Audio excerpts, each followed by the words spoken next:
So, good evening, one and all. Welcome to another Facebook Live. For those of you that don't know me, my name's Rick Cardwell, Rick Cardwell Counselling, and you can find me on Facebook. If you've got any questions or any comments, please add them. And I always enjoy answering your questions. I always get back to you as soon as I can. So, this live is from a question that I got from on Facebook. I think it was yesterday, late yesterday. And basically, to summarize it, it was a lady had said that she was in a relationship and the relationship wasn't how it used to be. There was no intimacy, and basically she was asking if the relationship could be saved after giving me quite a bit of detail about what was wrong with the relationship and how it was going wrong.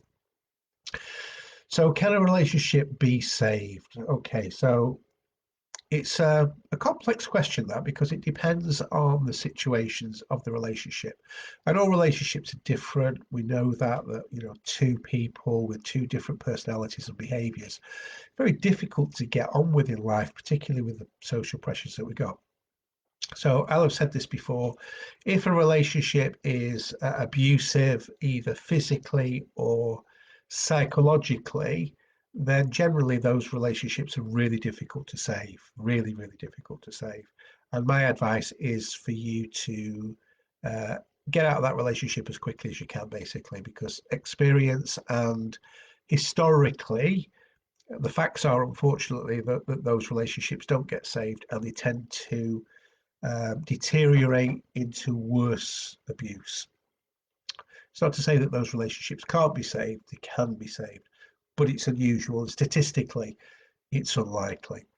So, in this particular instance, I've got the details, and yeah, of course, relationships can be saved. They can be saved on many, many levels. And what happens is with relationships, as most of us have experienced, is when we get together, there's a process of becoming familiar with each other, and you get to know each other, you find out about each other, you find you like each other, and then you go through that, what is popularly termed the honeymoon period, which is lovely, and romance and sex and getting to know and thinking about a future together. And that honeymoon period can last for a short time or a long time, but probably not more than 2 years for an extended relationship. Now, I'm not saying relationships don't go on to experience, lovely periods of time for many, many years. That's absolutely normal. But the honeymoon period tends to be a neurochemical process of falling in love, and that creates certain kind of behaviors. Usually that will wear off, it wears down, and the attraction for one another, let's say, can be taken for granted or can completely go. And that means that the physical attraction can be taken for granted, and the intellectual attraction, the things that you connected with when you first met, that can either be reduced and disappear, so you don't feel that anymore, and the physical attraction is eliminated because of familiarity and taken for granted. So when there hasn't been any intimacy or closeness in a relationship for a period of time, then what that causes the relationship to do is it goes stagnant. It goes like flat. There's no sexual drive is very, very, very important for us human beings, particularly younger people, because it's one of those primary drives that we've had for survival. That if our cavemen didn't have those, the need to procreate, then we wouldn't still be here today, would we? So it's a primary drive. So a lot of people see the sexual desires and intimacy as being primary for one of the most important key factors within a relationship. And if that tends to reduce or disappear, then we almost feel like something really, really vital and really, really important is disappearing from the relationship. And that can cause a kind of a void or a feeling of isolation or a feeling of mistrust. And that's important, because we know that trust in a relationship is is key. Trust is one of the building blocks for relationships that make relationships work. And the only way that you get trust is through communication. I batter on about communication because communication is the building block to everything else that makes a good relationship. So trust is important, and if you haven't got intimacy in a relationship or you don't have that closeness, then you need to work on the trust, which comes through communicating honestly with your partner. So what would you do then if you wanted to put your relationship right in a way that meant that you could get back on the right track again? So what a sex therapist would say is that well, you should really think about some of the elements within the relationship that you had at the very beginning. So when you first started dating, how did it feel? What did you do? And ask yourself, can you recreate those events again? Can you go back to doing those practical things that you did when you first dated again? Okay, so children come along and there's more practicalities, there's a lot more differences, but in reality, you can still go back to doing the things that you did when you first met, the things that were exciting, the things that you enjoyed. And what a sex therapist would say is start to do those things as you did before, but refrain from sex, and refrain from sex for months. So that means that you can do the dating, do the contact, and play around, but don't have sex for 6 months. And that's quite important. And there's lots of reasons for that we won't go into now. But that really brings about the healthy sexual desire again. That if you jump into that too quickly, it's likely to be a one-off or a short-lived event. But if you refrain from that for about 6 months, but play around and get intimate in different ways, then actually that gets the motor running again, shall we say, and that helps to get the relationship running. Alongside that, of course, you've got to keep the communication, the trust building. So we need to remember that relationships and marriage, it's a shared story. It's that two people are acting out simultaneously this story or their lives together, and that has to have shared goals. And relationships will often fall apart or become disjointed when couples don't have shared goals. They don't have the same focus on the future together. Again, that comes from communication. And it's a bit like you are in a rowing boat and you don't have a destination to go to. So you're kind of rowing around in circles, or worse still, you're standing still and not actually going anywhere. So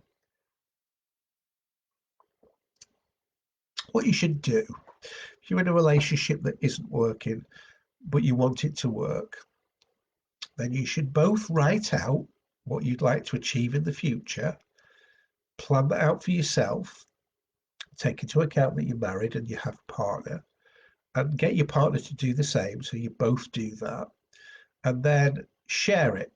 What have you got in common within those goal setting things? What have you got that are different? And how are you able to bring together so that you're able to set goals and targets for your future? And that's important because that's bringing you together to have a commonality in a future together. Lots of couples go through life day to day, minute by minute, week by week, and not having any future or any desire or drives for the future, but just going through the same old motions. Well, that's no good because it doesn't create a future and it doesn't give it any hope for the future. So these are the things that need to be discussed and worked out and planned together. Even if your relationship's not going well, that is a key first step to planning your way forward together. And relationships are hard work, even relationships that work well, because it's about two people who after a while tend to focus on themselves rather than focus on the partner, because we're built to be selfish.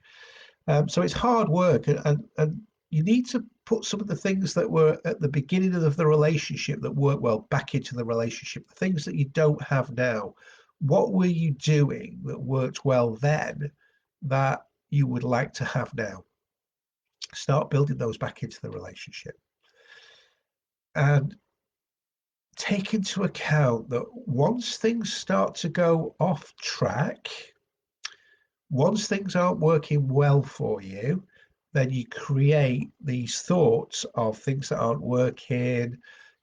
You get bitter, you create negative self-defeating thoughts about yourself and about the relationship. So addressing those negative self-defeating thoughts is very important, because as human beings, what we tend to focus on, we tend to get. We're hunter-gatherers. Where we aim is where we go. What we plan and what we aim at is where we end up. So if we've got negative self-defeating thoughts that the marriage won't work or it's going to fail, then we'll aim at that, and we're more likely that we'll succeed in the marriage failing, and we're not going to end up going anywhere. So think about your negative thoughts. Change the way that you think and feel about the relationship. You'll need to be able to negotiate in a relationship. You need to be able to negotiate an agreement and communicate. So both of you should get together and say, look, the relationship isn't working. We need to make it work, for you, for the kids, for family, whatever it is. And you should talk about that. You should negotiate how it's going to work. And you should negotiate as adults, not as children. You negotiate in a way where you listen to both. Each party should listen to each other thoroughly, take on board what each person's got to say, and negotiate a way forward. And that will mean disagreeing. No question about that. But you still need to go through that process, and you still need to make that agreement to be able to push forward and to shape a life together. Now, if one party is not willing to negotiate and accept that the fact that this is going to be work, that it needs to take a commitment and a responsibility to make the relationship work. If that is the case, then it's never going to work. You'll never fix something that doesn't want to be fixed. And if one party says, no, I'm not prepared to do that, then, well, either carry on as you're doing, but it will never carry on as you're doing, because it's going to get worse anyway. It'll fall to bits. Or decide to change and implement those changes. Okay. If you can acknowledge that things could be better than they are, and you can make it that way, and it's also true for your partner, and the two of you should acknowledge that together, then you can figure that out with collaborative communication. And you can take responsibilities for that to work your relationship and make it work. If you're not prepared to do that, then just look at your options. Look at what your options are. Because if you're unhappy now and it's not working now, your options are to make it work by working hard to change it, or to watch the rot set in and for your relationship deteriorate even further. Relationships never stay the same. They never ever stay the same. They'll either improve or they'll fall apart, depending on the choices that you make and the way that you think about it. So I hope that was helpful for you. If you've got any questions, then just drop them on my Facebook. You can drop me questions, private message me, stick some comments on here, give me some thumbs up, give me some thumbs down, whatever you choose to do. And I think I put a link on here if you want a free strategy call. If you've got problems with relationships and you seriously want to get them sorted out, then there's no reason why you can't. You may need professional help with that. That's what I'm here for. That's what I do. So click on the link, straightforward. You can fill that in and send it to me. I will always help you with your questions if you fire them over to me. And don't be afraid to ask. It doesn't cost anything to ask a question and to get some advice on here. I really do enjoy helping you guys out. So thanks again for watching. Thanks for listening. I shall catch you on the next Facebook Live. And until then, enjoy the rest of your evening. Thanks again. Bye.